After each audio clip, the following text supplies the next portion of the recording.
Hi guys, it's Jessica. Welcome and welcome back to the Not Carrie Bradshaw YouTube channel / podcast where I discuss all things style, wellness, pop culture, and whatever else comes up from week to week. I know y'all weren't expecting to hear from me this soon, but look at me. Consistency in the new year. Let's keep it going. As per usual, we have to kick everything off with a fashion tip. So, scooting real close, okay? If you driving, don't scoot in real close.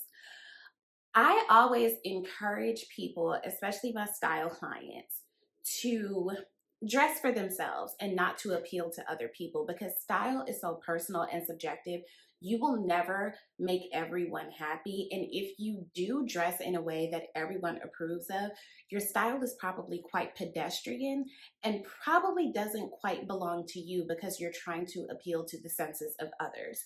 And unless you are a presidential candidate, you don't need to do that. And that's kind of shaky because we know what's about to happen, or we're bracing ourselves for what's about to happen. With that being said, I want to encourage you to pick a part of your wardrobe that no one else really sees that often and see if you can elevate that hidden part, that inner wear.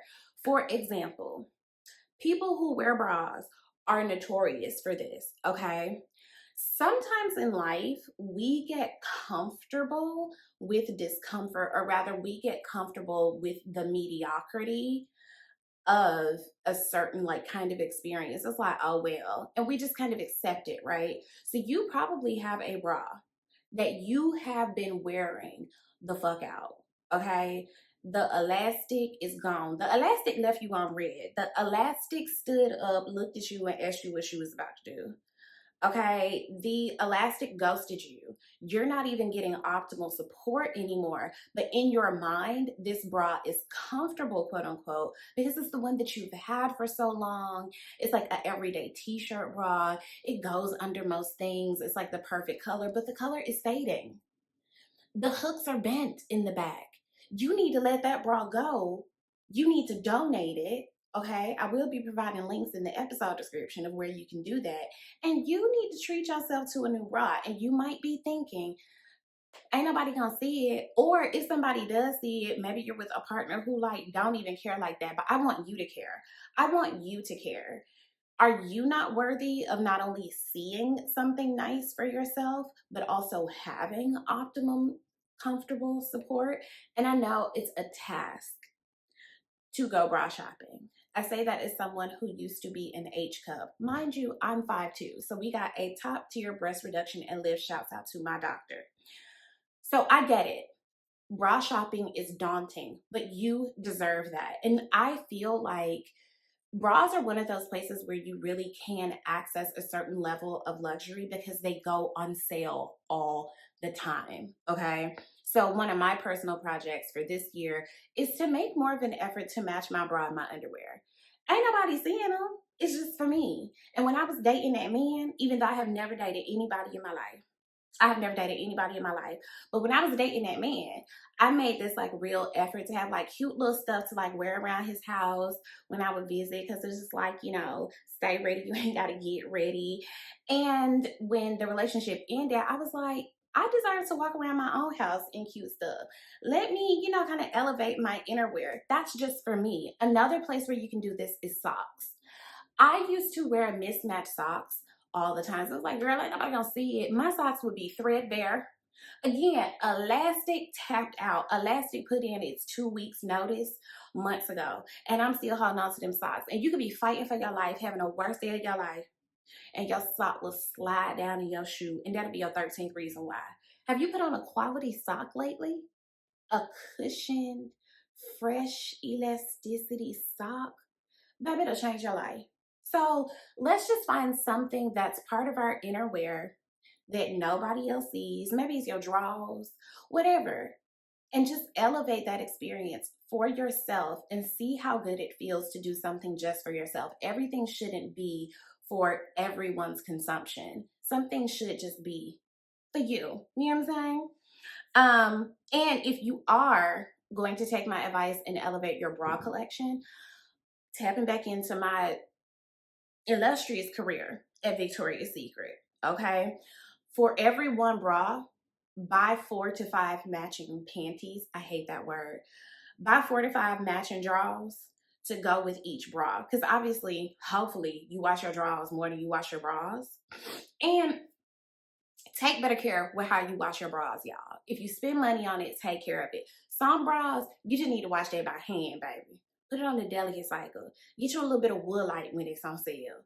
Don't just be wrecking your bra. I cannot say, I be at the laundromat because we have not yet made it to a place where we have laundry in our unit, but we gonna get there soon. So join our Patreon.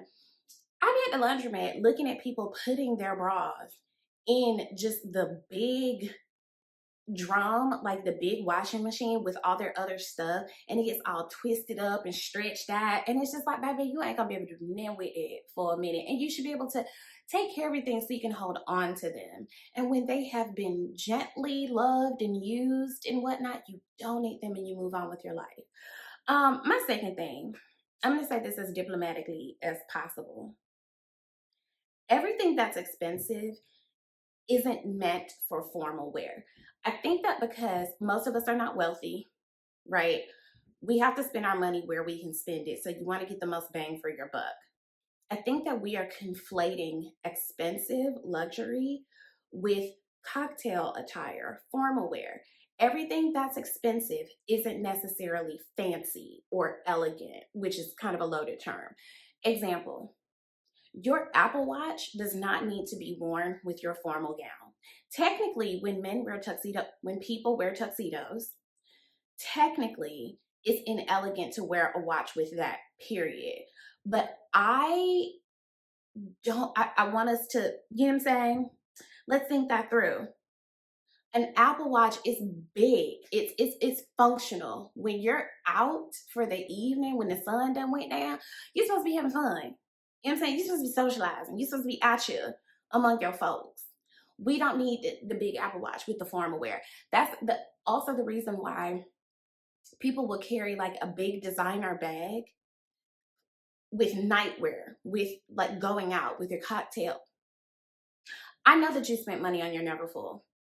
I know you did. And I want you to get cost per wear out of that investment. However, what would be more appropriate and what might actually elevate your look more is a smaller clutch, because it's nighttime. You're supposed to need as much stuff in the nighttime as you do in the daytime.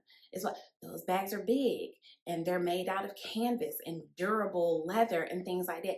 And a little clutch, a little boot boot. You need phone, you need gum, you need your lip gloss. You need your credit card, you need your license. You don't need all that at nighttime. So those are my fashion tips. I will be putting links in the episode description of where you can donate gently used bras. Unhoused people and people struggling financially do not need your dusty rags. So be mindful of what you're donating. So I will be putting links in the episode description of where you can do that. And Third Love, which is one of my favorite bra manufacturers, actually has a program where you can order a bag to put bras and underwear in, and you can send it off for recycling, and they will give you $30 off towards a purchase. And I think that that is brilliant. We absolutely love it. So again, link will be in the episode description. Our main topics are, y'all know we like to mix a little bit of shot, a little bit of chase, a little bit of serious, a little bit of, we don't know about it, and a little bit of humor. So we'll get into that. Stay tuned. And we're back. So to get into the real meat of this episode, first of all, the Surgeon General, before he gets up out of here, wants to put warning labels on alcohol about the risk of cancer. And a lot of doctors agree that that alcohol is a leading cause of cancer, right? And per the doctors, there is no amount of alcohol that's necessarily healthy because of the way it's processed and the impact to the body.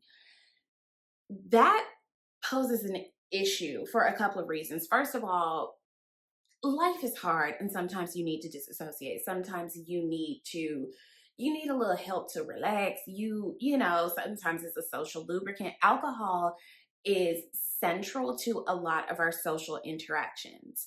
And that can be both a good and a bad thing, right? The other thing is abstinence only tends to not really work very well for very many people in a lot of ways, right? So I've been thinking, I have always kind of subscribed to the belief that most things are fine in moderation, right? Like if you can moderate it. Hello. Um, so swinging all the way one way or all the way the other doesn't sit right with me at the right, beautiful, illustrious age of 37. But I have been spending time with people who are sober or soberish that they don't have a drink every time they go out. And it has me thinking about why I drink. I'm a social drinker. I don't keep alcohol in my house. I do not like being drunk alone. That makes me feel sad. I think that it's very romanticized. On television and film, there's something like, or like Mad Men, where they were just hardcore alcoholics having just like a tall, neat scotch at noon on a Tuesday, and everyone wasn't okay. But there is like a social and romanticized kind of aspect of like even just like coming home and pouring yourself like a glass of wine just to like wind down and for the antioxidants, quote unquote, right?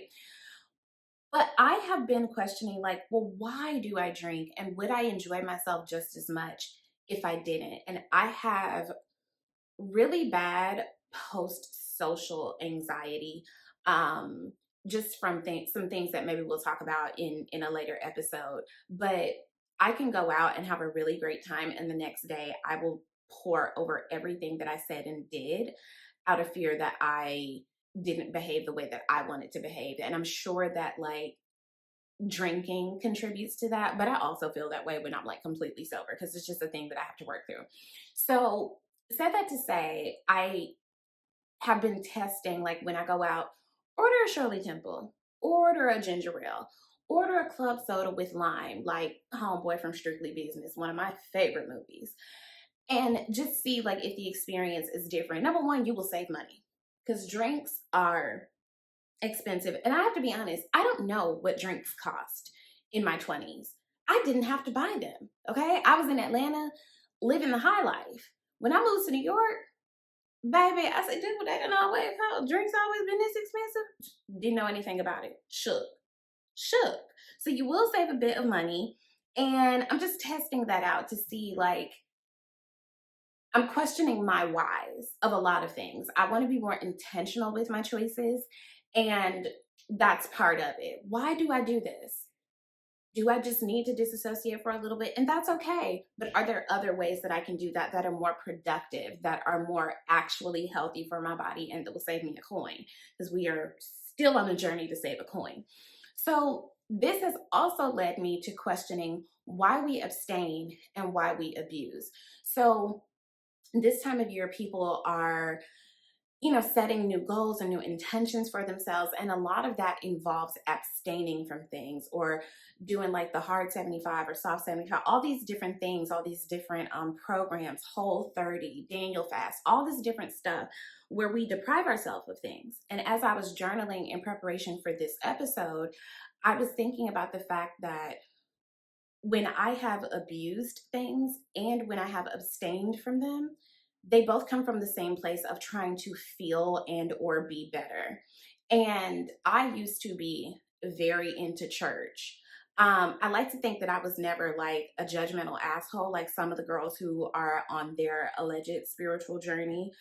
We listen and we don't judge. I kind of judge a little bit. But I used to be very into church, and every year around this time, we would do the Daniel fast, which is basically like a vegan diet. I think for like 21 days, you abstain from alcohol, meats, dairy, and just like rich foods, quote unquote. And it's like, what do that even mean? And there was all this literature that came with it and these certain prayers that you were supposed to say. And I just started like really questioning, like, why do we fast? Like, if we're being taught that God is a God of abundance, why do we need to fast to earn God's favor? If we were born worthy and deserving, why do we need to do these things to earn God's favor? Like, that just didn't sit right with me. And there's this very just puritanical view on things of the way to salvation, the way to be a good person, the way to get the things that you want out of life is to like beat yourself into submission, is to deny yourself things that you like and things that you love, and to just detach from, pleasure. Basically, I think that we feel like if we punish ourselves enough, we'll become the person that we want to become, when actually, statistically and empirically, it has been proven that people who show themselves more mindful self-compassion experience more joy and have more positive outcomes on their goals. So that is something to explore. I keep telling y'all about this mindful self-compassion workbook that my therapist had me do. I highly recommend it. But that's why fasting really, as I've been decolonizing or thinking through or exploring my relationship to religion, at this point, I consider myself more of a religious pluralist, because I think there's something to be gained from all these different faith based systems. Which ultimately just say, don't be an asshole and take care of each other. And I can get with it across the board. Um, I just don't know about fasting. So I was talking about this with my brother, and my brother takes Lent very seriously. Like my whole household back home takes Lent very seriously. And I was telling him over Christmas, like, I just don't like depriving ourselves of pleasure when we have so few things in this world that genuinely like bring us pleasure, albeit short-lived. I think that we just deserve a little break, a little respite from all of this shit that's happening. He was saying that for him, Lent is him proving to himself that he can give something up and then afterwards get to a place of moderation. So for him, it's swinging really hard with the abstaining so that at the end of Lent, he can test the waters to see how he can enjoy those things in moderation, which I think is great. Um, and this one time, like years ago when I was still very poor, I was using my flight benefits to fly from here to Atlanta, and I got stuck in Boston and met this white lady and her son who was maybe like 4. And she was like, I really don't want to like leave you in the airport. You are welcome to like share my hotel room. You can have like the living room area because I got a suite. I just really don't want to leave you alone. I was like, oh my God, thank you so much. She was like, this is my information. You can give it to your family so they can know you're safe. Um, and this lady was a Christian. And at the time I was still like really into church. And so we were talking about Lent, and she was like, in my family, we don't give anything up. We see God as a God of abundance. So we add for 40 days. And I'm like, oh, tell me more. And she's like, I add more vegetables to every meal. I add more fruits to every meal. I add more reading time every day. We do more community service during those 40 days. And I was like, oh, I love that. I just don't, it doesn't mesh with me that if our higher power is one of abundance, do we need to give up the things that we enjoy to be better seen by them? I just don't know if that's the path forward for me. It's something I'm still exploring. I'm not judging anybody. I love everybody. Do what's best for you. But it's just something that I'm sitting with. Is the only way to be seen by God doing a performative and sometimes unnecessary sacrifice? Just something I'm thinking about. So TikTok is on its way out, y'all. I'm hoping that somebody swoops in at the 11th hour and saves it, because what am I going to do at work? I have learned so much and built so much community there. And that algorithm is just top tier for getting you the things that you really want to see and hear and know. And what are we supposed to do without it? I just don't know. I've been thinking about it. And I'm also curious about, for the TikTok creators who make a living, what are they going to do? Like, how are they going to replace that income? Influencers have like built really huge platforms there, because my sister was saying there's something about the anonymity of TikTok versus Instagram. Instagram, you're seeing people who you know, and for some reason, people feel less inclined to engage with people who they know like that. So there's something to the anonymity of the number of users on TikTok and that algorithm. I'm going to miss it so, so much. There are these security concerns because it's owned by a Chinese company, and our government is concerned that they are using our data for nefarious reasons. And some of us are like, isn't the US using our data for things that we don't know about? And they're like, yeah, but It's the devil you know. This your house. You're safe here. It's very much, we'd rather you do it, you know, if you're going to do it, then do it in the house where we can watch you. We don't want you to do it outside the house where other people can watch you, because we don't know what their intentions are. And you don't know what our intentions are either, but this your house. So we'll see what happens. I feel like it's going to go the way of Vine. I still miss Vine. I couldn't watch Vine in public because I would be laughing so hard. And then TikTok came along. So maybe there will be another iteration of TikTok at a later time. I'm feeling away about Instagram just because it's owned by Meta and that man is on some weird time. I don't know. We'll see what happens. Apparently, Carrie Underwood, country singer, is performing at the inauguration. I forgot the inauguration was happening. And that might be just another form of dissociation. I don't know. I don't know. Um, that's disappointing because that means that I will not be able to gleefully scream, yell, sing that one song of hers that I know. Okay, bagger, like whatever. The LA fires. LA is on fire. Okay. Checked in with my former co-host and forever sister friend, Nikki Lauren. She is fine. We have been doing daily check-ins. My girl is, you know, seeing her way through it. She has not had to evacuate. Hopefully it stays that way and they get this situation figured out. Let me say this. For those of us who are under the poverty line, at the poverty line, a little bit above it, one paycheck away from poverty, two paychecks away from poverty, three paychecks away from poverty. None of us are wealthy, right? None of us are having a good time under capitalism. It's a struggle for everybody. The lack of empathy and humanity that I'm seeing us show towards people who have more than us is crazy. One of my favorite content creators and fashion girls, Tanika B, said on her threads that at this point it's not eat the rich, it's I hate anybody who has more than me. I think one of the worst things that we can do, one of the most dangerous things that we can do as people who have to learn how to thrive without excess is to dehumanize the people who have way more than us.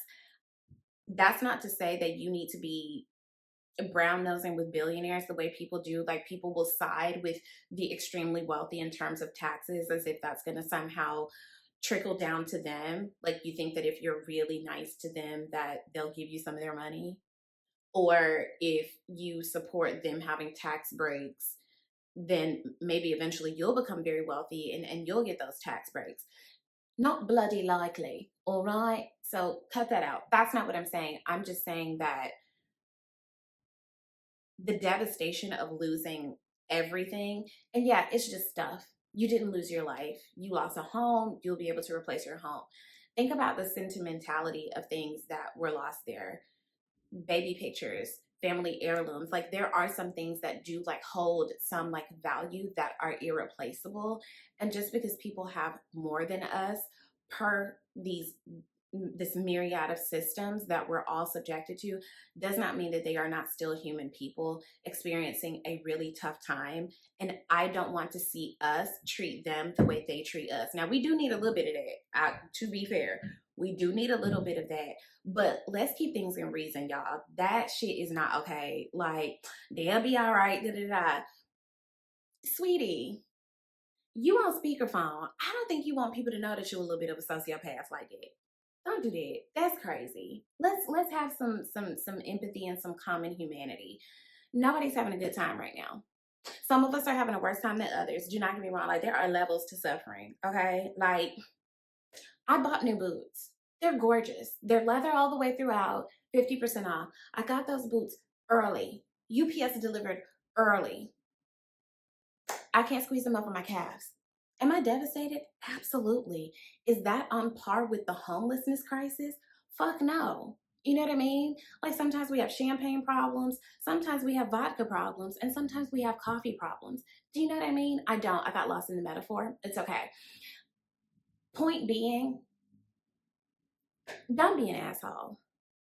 Okay, maybe that needs to be my signing off, like how Jerry Springer used to have like his final thought at the end of all of his trashy, entertaining, problematic shows.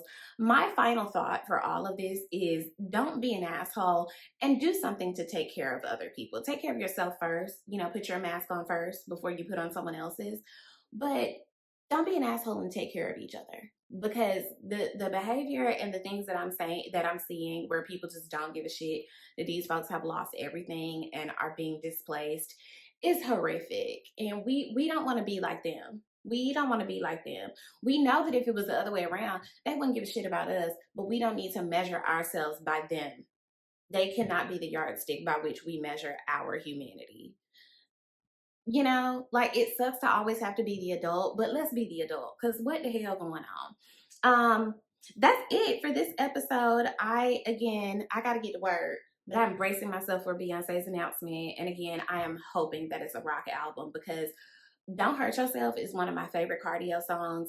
I love that Meg put a rock song on her latest album, and I enjoy the aesthetics of like the glam rock era. You know, we invented everything, including rock and roll. So I would love to see what Beyonce would do with that genre on an entire project. So we'll see what the announcement is. So that's it. Thank you guys for joining me. Happy New Year, and we will talk soon, because consistency. We'll see. Okay, bye.